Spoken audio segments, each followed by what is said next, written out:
Hello, everyone, and welcome back to the English Learning Podcast. I'm your host, Jason, and today we have a really exciting and practical topic to help you on your English learning journey. We're diving into the question, how can you memorize English words effectively? Whether you're just starting out or you're trying to expand your vocabulary, today's episode will give you the tools and strategies you need to succeed. Hi, everyone. I'm Julia, your co-host, and I'm so excited to be here today. You know, Jason, memorizing English words can feel like a big challenge, especially when you're trying to learn so many at once. I remember when I first started learning a new language, I'd forget words almost as quickly as I learned them, so if you've ever struggled with that, you're not alone. That's such a common experience, Julia. But don't worry. Today, we'll explore some easy and fun ways to help you not just learn new words, but actually remember them. By the end of this episode, you'll feel more confident in building your vocabulary and using it in real conversations. Absolutely. And stick with us because we'll also share some of our favorite tips and even a few tricks that you can start using right away. So grab a notebook or just relax and listen in. We've got you covered. All right, now let's dive into why memorizing words is such an important part of learning English. Julia, when you think about vocabulary, what comes to mind as its biggest impact on communication? Great question, Jason. I think vocabulary is the foundation of any language. Without enough words, it's hard to express your ideas, understand others, or even enjoy things like books, movies, or podcasts in English. Words are like building blocks. They help you construct sentences and share your thoughts clearly. Exactly. And having a strong vocabulary makes a huge difference in your fluency. Imagine trying to explain something, but you don't know the right words. It can be frustrating, right? So true. And let's not forget how vocabulary also affects confidence. When you know the words you need, you feel more comfortable speaking or writing. You don't second-guess yourself as much, which makes communication smoother. That's a great point.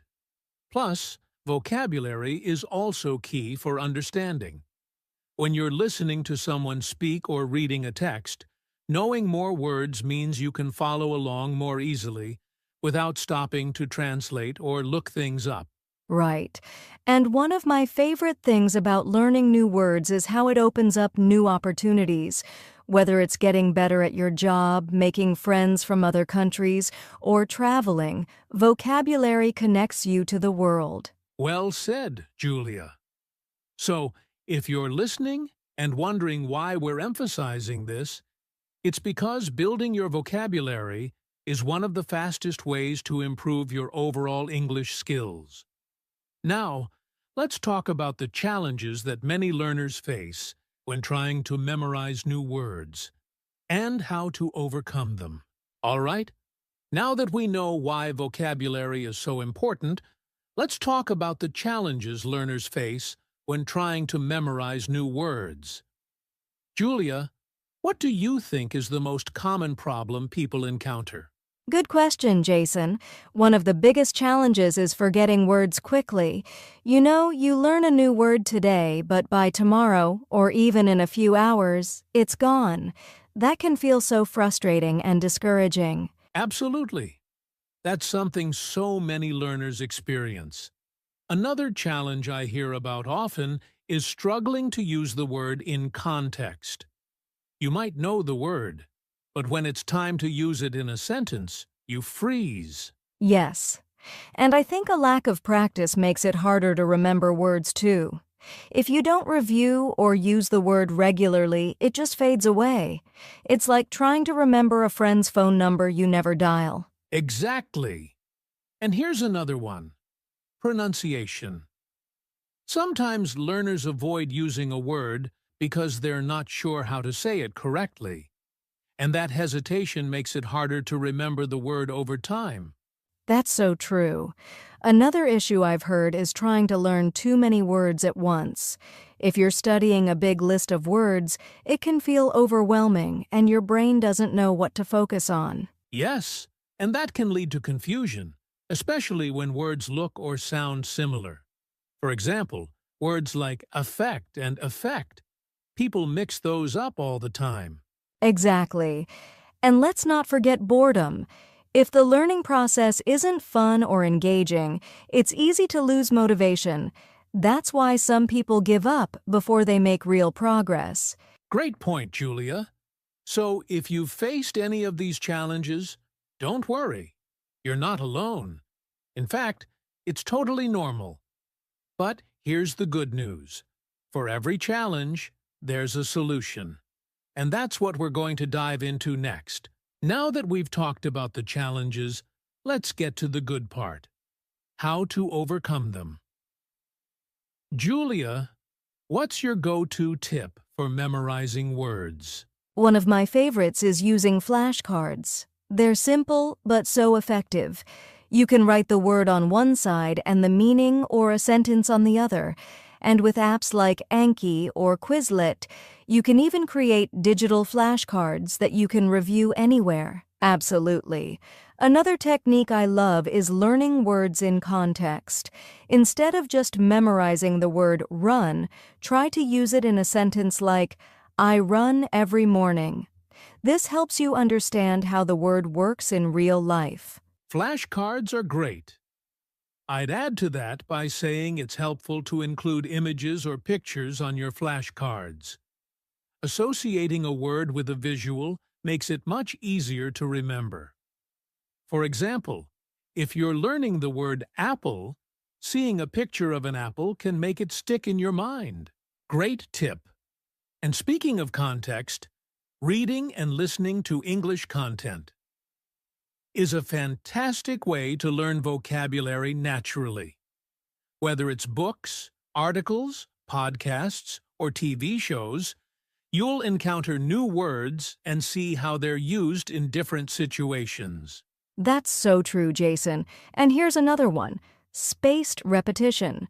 This is a method where you review words at increasing intervals, like after 1 day, then 3 days, then a week. It's proven to help you move words into your long-term memory. Yes, spaced repetition is powerful. And if you're someone who likes writing, keeping a vocabulary journal can work wonders. Write down new words, their meanings, and example sentences. Then review your journal regularly. I love that idea. Another fun technique is creating stories or associations with the words. For example, if you're learning the word giant, you could picture a giant holding a dictionary. The sillier the story, the easier it is to remember. That's a great one, Julia.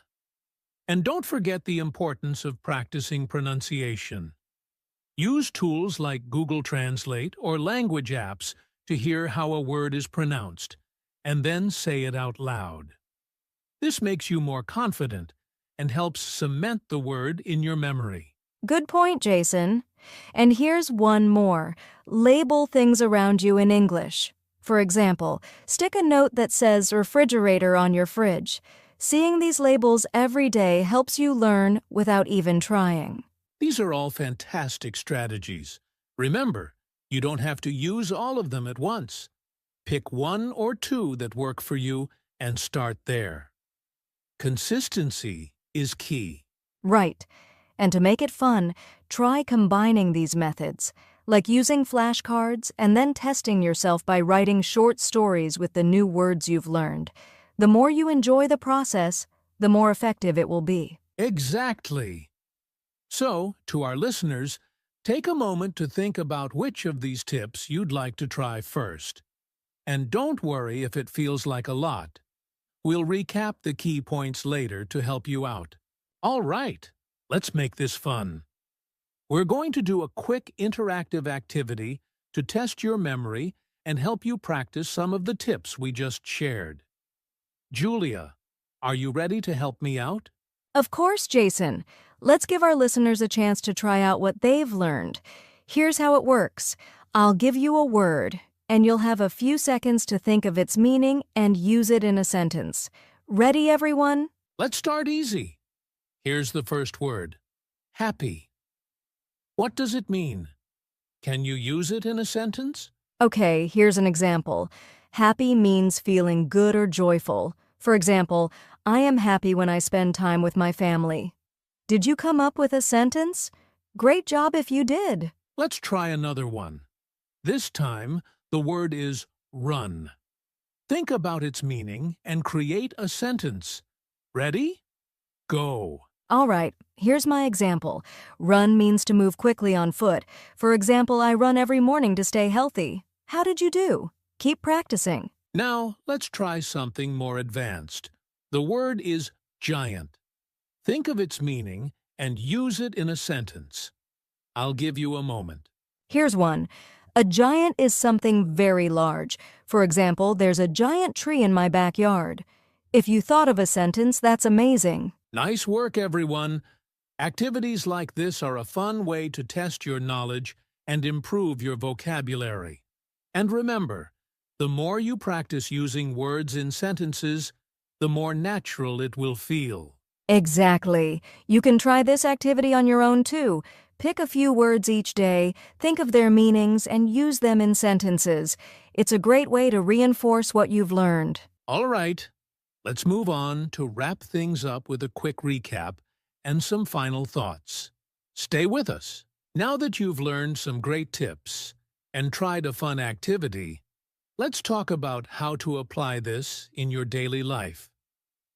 Julia, what's the first thing learners can do to practice their vocabulary every day? Great question, Jason. I'd say start by creating a simple daily routine. For example, choose 5 new words each day and write them down in your vocabulary journal. Make sure to include their meanings and an example sentence for each. That's a fantastic habit. And here's an idea. Set a goal to use those 5 words in conversations throughout your day. It could be while chatting with friends, writing a message, or even speaking to yourself. Exactly, and don't worry if you don't have someone to practice with. You can use shadowing. Listen to a podcast or watch a video and repeat what the speaker says. Try to include the new words you've learned. Shadowing is such a powerful technique. Another practical tip is to immerse yourself in English as much as possible. Change your phone's language settings to English. Watch movies or TV shows with subtitles. And try reading articles or books in English.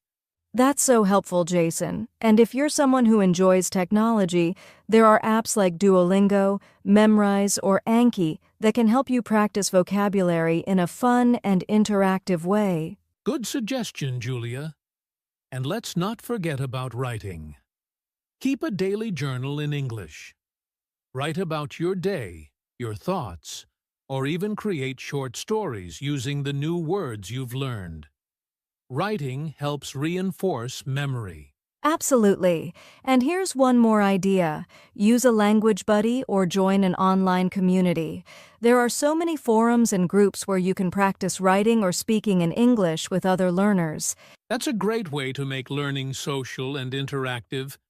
And if you're too shy to speak to someone, try recording yourself speaking the new words and listening to how you sound. It helps build confidence and improve pronunciation. Such practical tips, Jason. And remember, consistency is the key. Even small steps like learning a few words a day and using them can lead to big improvements over time. Exactly, Julia. To our listeners, don't stress about perfection. Focus on progress and have fun with the process. Every word you learn brings you one step closer to fluency. Well said, Jason. Let's move on to our recap and final thoughts to wrap things up. We've covered a lot today, haven't we, Julia?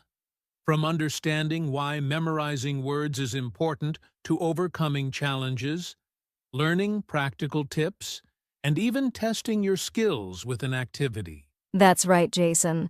And the key takeaway is that learning vocabulary doesn't have to be boring or difficult. With the right techniques, like using flashcards, creating stories, and practicing consistently, you can make it a fun and rewarding part of your journey. Exactly. To all our listeners, remember to take small, consistent steps. Start with a few words each day. Use them in sentences, and keep practicing.